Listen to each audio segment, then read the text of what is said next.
Last talk we'll have here for this year, for 2025, but please come back to our future talks. We intend to have monthly talks through 2026 as well. I've often felt that we could all tell the story of the country, the history of the country, through the history of our own family, if only we'd spoken enough to our previous generations. And Mark is speaking to us tonight is proof of that. And he clearly did speak to his previous generations. One remark that stood out on your website, Mark says, he, as a young man, has spoken to someone who spoke to someone who attended a monster meeting of Daniel O'Connell. None of us is not all that far removed from Irish history. And Mark will tell us how closely he is related to and connected to, through various branches of his family, to Irish history and Dublin history and Kilmaine and Rialt, Dolphins Bar history.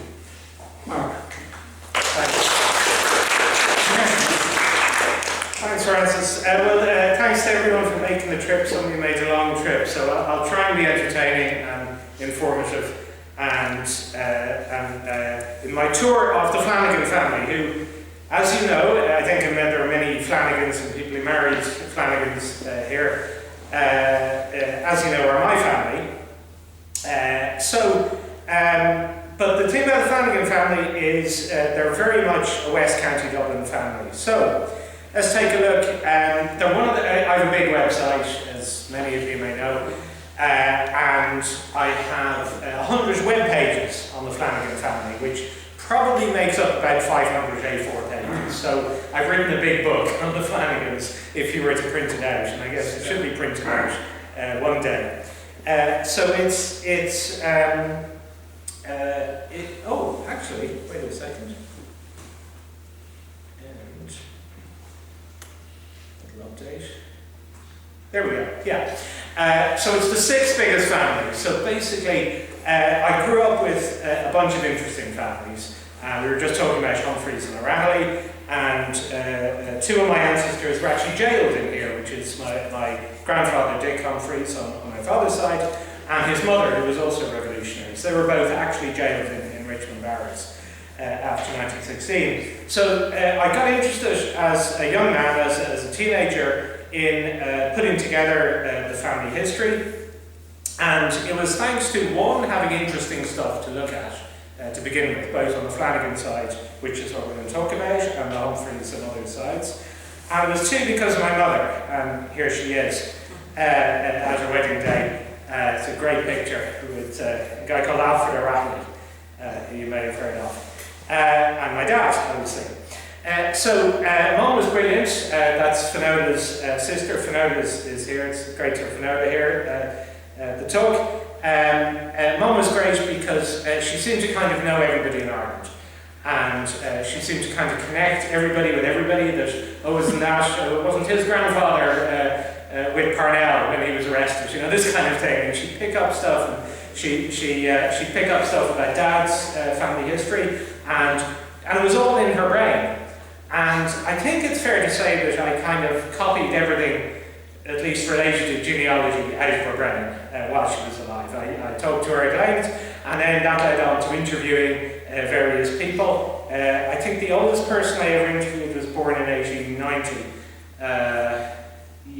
About 1890. So it'd be hard to go back to them now at this point and ask for a clarification. So I interviewed an awful lot of people in the 1980s who were no longer with us, and the 1990s and so on. So my mother came from this family called Flanagan, and she was born in a place called Walkinstown House, which was the house in Walkinstown, which is no longer there, unfortunately. So she came from a really interesting family, I think, and hopefully by the end of this you'll agree.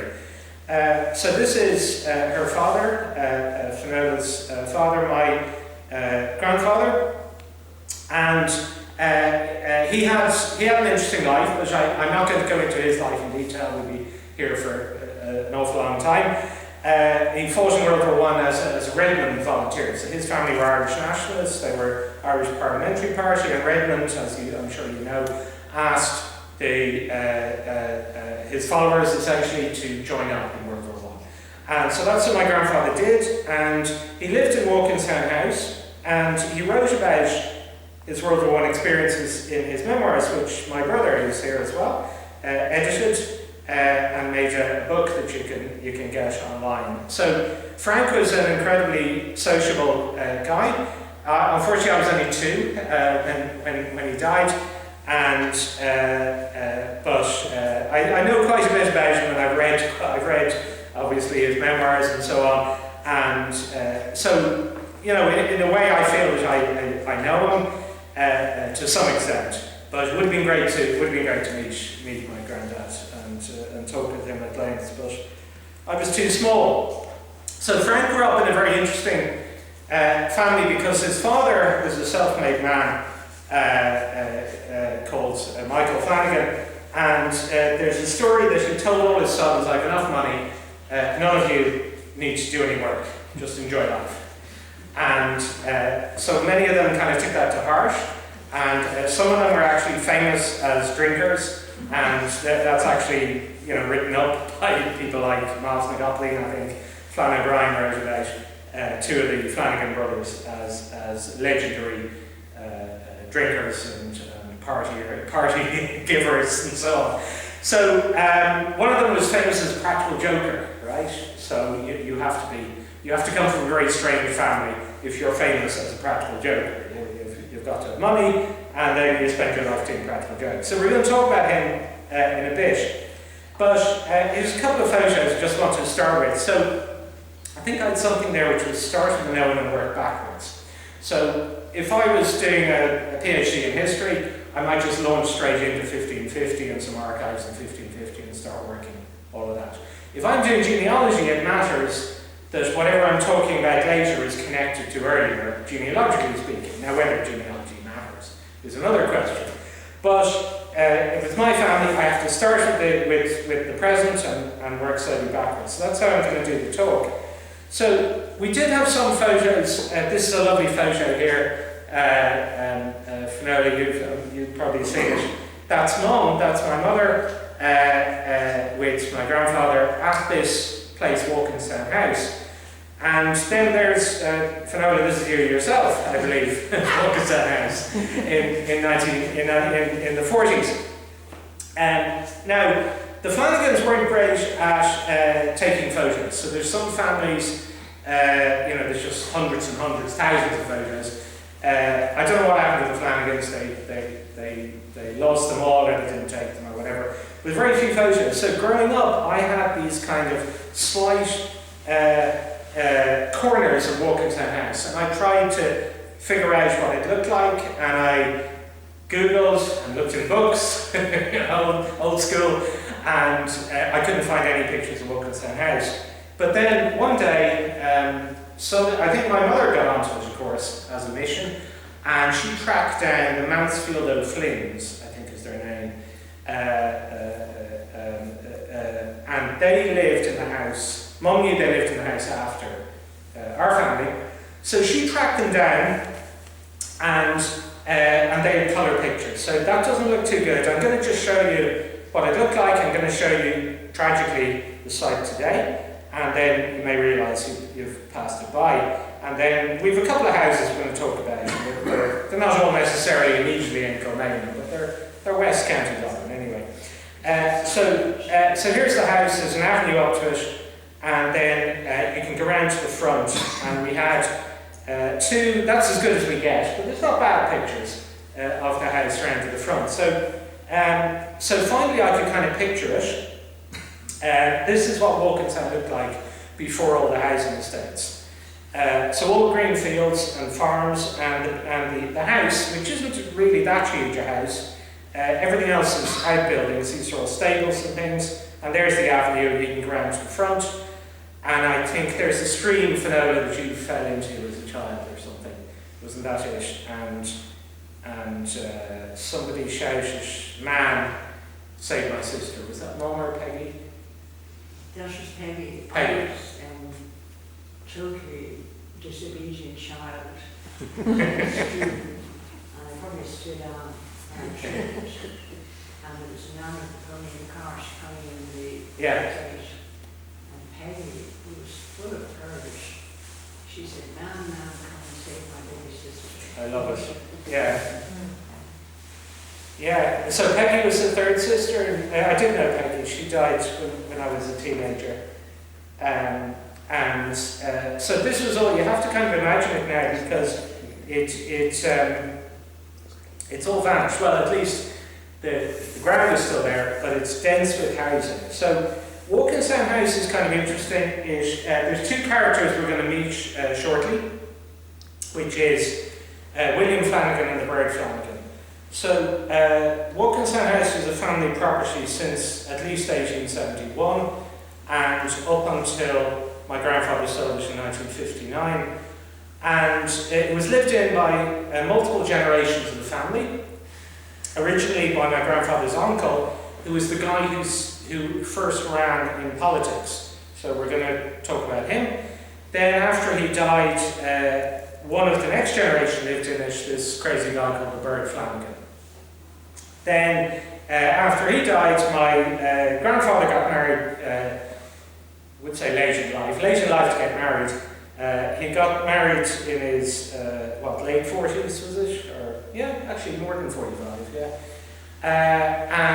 Then he lived in it with his family, and then my mum and Finola and Peggy lived in there. And then they moved out in the 50s, and unfortunately the house was demolished just before, not quite just before, but a bit before I could get into the whole family tree and go down and take photos. So, and it's now Street View, which we can actually look at here, because I'm live. So that's the site on the Walkinstown Road, and that's Super Value. And there were little scraps of the old Walkinstown house. Basically, I believe the bottom of these walls, I think, is old, and that's about it. And the shape of a car park is the same as your old paddock. So at that site. So it's been wiped off the map, unfortunately. But let's go back. And there's a happier story with one of the other houses. So here's going up to the old man. This is the man, Old Michael Flanagan. And there's a kind of broader story here, which is how do Catholics in 19th century Ireland make any money? So what you can't do is be granted the spoils of war, 10,000 acres in Kerry for serving Queen Elizabeth I or something, right? Those days are gone. They're not open to anybody in the 1860s or 1820s or whatever. So you kind of have to do something like this, which is what Michael Flanagan did. So he's obviously an incredibly smart man. He built up a market gardening empire. I call it an empire because it was about 1,000 acres eventually on the west side of County Dublin, and serving the growing city with fruit and vegetables, and also exporting. And he lived to the age of 98, remarkably. It's an unbelievable age that he lived to. He was a Dublin Corporation councillor for many years, Irish Parliamentary Party. He became an alderman, and he was simply called the alderman in the family. That's what I heard, the alderman. Nobody, if Liam Cosgrave talked about it, it was the alderman. It was that's what everyone called him, even in the family. Of course, he wasn't an alderman for his whole life. In fact, he was probably about 60 or 70 at the time he became one. But anyway, that's what he was called. Now, here's a great picture because it's the original guy, the foundation of the Flanagan fortune, which was all very nicely spent, really, by the time baby me and Richard and the other babies came along. It got nicely spent. Well, that's what it's for. But anyway, so in one's family there's always either stories of terrible poverty or stories of fabulous fortunes that somehow don't exist anymore. So my wife's ancestors are full of fabulous fortunes that all got spent. So that's the way it goes. But anyway, here's a picture of the original man who built up the market gardening empire with his grandchildren, and one of them, of course, is incredibly famous, which is Liam Cosgrave, the Taoiseach in the 1970s, and his brother were grandchildren. So obviously another grandchild would be my mother, and How did this happen? It was the alderman's daughter who married W.T. Cosgrave. They knew each other from Dublin Corporation, and they got married in 1919, and then shortly after, as I'm sure you all know, he became, with the death of Collins and Griffith, he was, and then also with the De Valera started, well, I don't know who would have died in the Civil War or whatever, but De Valera wasn't going to become the first head of government, so W.T. Cosgrave was the man who became the actual first head of government of independent Ireland in 1922, and remained so till 32, wasn't it? So Liam was always interested in the family history, and after he left office, he wasn't particularly interested, I think I'm correct in saying, in sort of, what do the Americans say, Monday morning quarterbacking all his decisions that he made in the 70s and so on. But he did like things like horse racing, and he liked discussing family history. So let's not discuss Section 31, but let's discuss the Alderman. Liam was always on for that. So I talked to Liam, he died in 2017, and I talked to him a lot about this, and what always struck me, which I think you were saying about Daniel O'Connell, was this particular little thing here, which is that the Alderman lived through the famine. He was born in 1833. He remembered the famine very well. He was a boy. He talked about the famine to people, including Liam. Liam was a boy when the Alderman died, but Liam had a fantastic brain, a fantastic memory, and he would tell me what the Alderman was saying in the 2010s. So, so just imagine, not that long ago, the 2010s, and Liam was saying, so the Alderman was telling me about the famine. How are we still here? How are you? How do you know someone who lived through the famine? But so it's that was amazing. That absolutely amazing. So Liam lived to 97, if my numbers are right, and then his grandfather lived to 98. So I don't know. I can't say all the people in the family have lived that long, but that's pretty amazing to have a grandfather and grandson like that. So Liam remembered him well, and there is one. How's the image then? It's okay. There is one thing. Liam was telling me once that he went round in a pony and trap or something. I don't know what they. I'm not too up on horse-powered vehicles, so whatever the kind of thing they'd have gone around in the 1920s. Now, they had the money for automobiles, but the grandfather didn't like the automobile that much, I believe. Preferred the horse-driven cart, or whatever you call it. So they called up to a relation called Mr. Stubbs, and this is Liam telling me this not long ago, and he says he wasn't allowed to go in because Mr. Stubbs was ill. And I was able to date it when Mr. Stubbs died. He died in 1926. Liam was 6 years old. So this is when Liam was around 5 or 6 years old, and he's remembering this 90 years later, basically. Absolutely amazing stuff.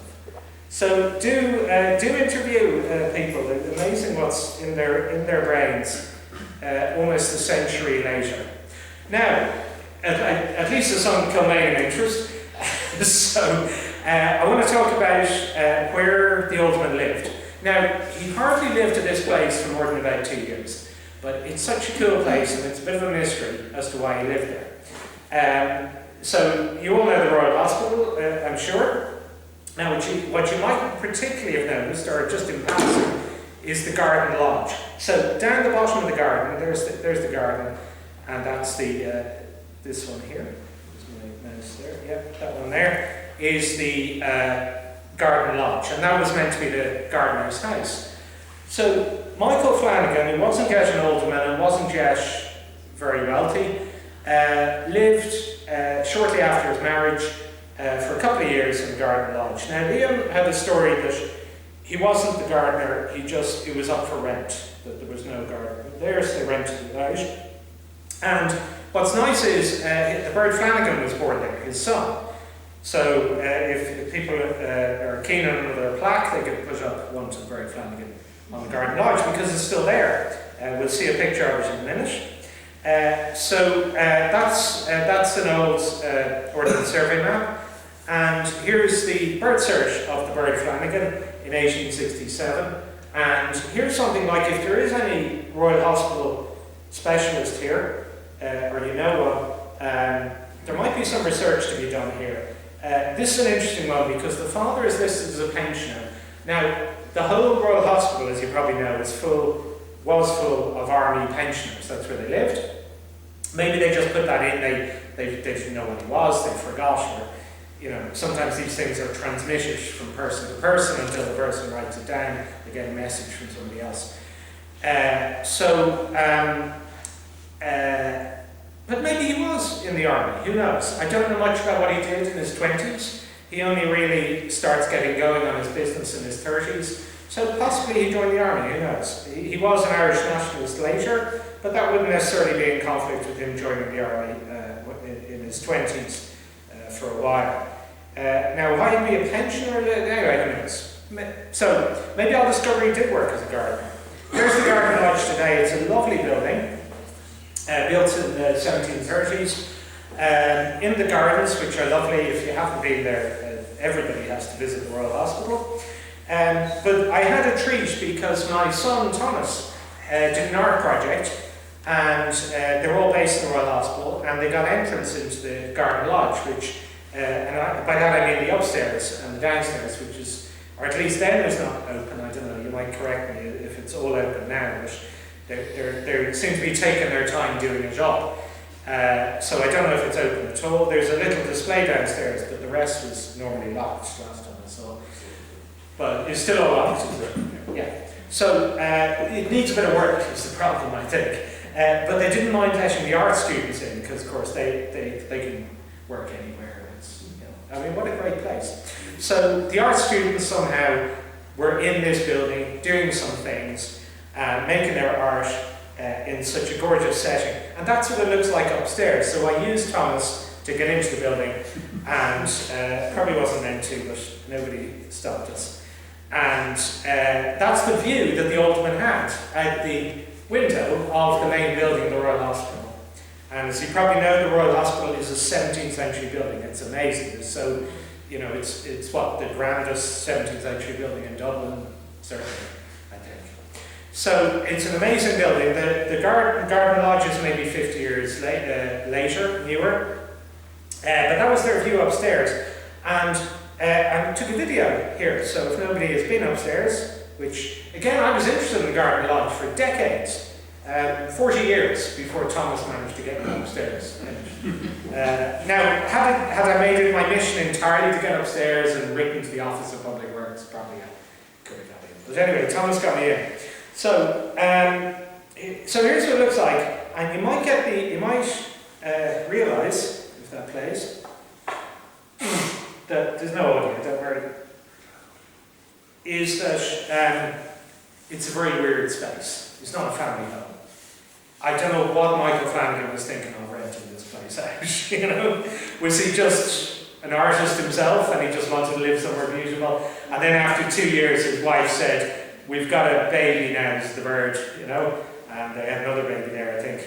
And we got to get out and get a proper house. So anyway, they did get out and they got a proper house. It's a very strange house. The space is all wrong. It's too high. It's all one room. It's, I don't know what they did with it really. Anyway, let me pause that. They did get another house. Oh yeah, just before we do, since I'm here with the local history, if there is anybody who knows our Royal Hospital records, I have a few ideas as to what to look up. And to find out if Michael Flanagan actually was here. So there seems to be a whole bunch of records, both here and in London. There's records in the National Archives. Anyway, we can talk about that if anyone's interested in the project. Can I just ask a question at this point? when he was in the Royal Hospital, and when the boy Flanagan was born there, and assuming they, himself and his wife did live in the lodge, right? Yeah. Would they have been using the grounds for growing vegetables? Yeah, it's a good question. Like maybe, you see, we think of those gardens as ornamental, but I think you're right that they were used for growing fruit and veg for people who were there. Now, the story Liam Cosgrave had was that he wasn't the gardener, it was just a random place. But it would make a lot of sense if he was brought in to help grow fruit and veg for the main building. Because that's the source of his revenue, of his wealth. And that's how and then he gets started, and he builds up very slowly, starting in the 1860s, very, very slowly, decade after decade, he acquires more land and builds up fruit and veg growing. It may turn out, I wouldn't be surprised if it does turn out that that's exactly what he's doing there. So maybe we'll, I can show you my list later, maybe, and you could see what I think. I won't get distracted. I do have a list of records to be consulted. So here's where he moved to, is Portman House, which is still there. So for most of his life he lived here. He bought it in 1867 and he died there in 1931. And this map, I think, gives a bit of an idea what it looked like in the old days, because we can't rely on the Flanagans for photos. As I said, we've this tiny handful of photos, but there aren't really. I don't think there's one photo of Portman. Oh no, somebody else, not in the Flanagans, got me a photo of Portman in about the 1920s. So there is one old photo. So here's Portman back in the day, in Flanagan's day, and you'd have this entrance to the south, and you'd come up to the building here, and you could also get out onto the canal. So this is the Grand Canal. It's an old part of it that was later drained and is now the Lewis line, and that's Rialt Bridge there. So, some of you might know that down at the back, in the past, that was incredibly rough. I think if anybody walked down there or looked around this whole area, it was rough. That was a dodgy kind of dark, abandoned bit of canal sort of thing at the back. But in its heyday, it would have been absolutely lovely. And I say it really was rough. I think there's no less than 3 people were arrested who were living in Portman House in that period, around the 60s to 70s, one of them for murder. It's like, there was, the whole place got into a pretty bad state, but it's got better. So the whole back is a lot better now than it was in the 80s when I first went down there. I have to apologise to anyone who lived there in the 80s and said it was lovely, because it was rough. Anyway, it's much nicer now, and there's a nice pub called Bird Flanagan, just down the road. Liam said, what did Liam say? Oh yeah, these buildings were stables. It's just amazing that he was able to tell me all these things. There was a tennis court here, and this was a farmyard. Now, I'll tell you why it's special that Liam was able to tell me that, because the Flanagans left in the 1930s, right? So like, how does Liam even know any of that? So what happened was Liam did spend a lot of time at Portman House with his grandfather, and his own house was burnt in the Civil War, and so he spent time there. He was even able to show me where my own grandfather slept as a bachelor. So this wasn't long ago. I think a few people here were on that little trip. We went down to Liam, and we went upstairs at Portman House at 2015 or something, and he says, and that's where your grandfather was before he got married. So it's not where my father was before he got married. My grandfather, before he got married, was there. And he's not telling me this in the 1970s, he's telling me this in 2015. So absolutely amazing. So there would have been great parties back there and entertainment. The Alderman loved entertaining. His sons were loved giving parties, and they're all very sociable back in its heyday.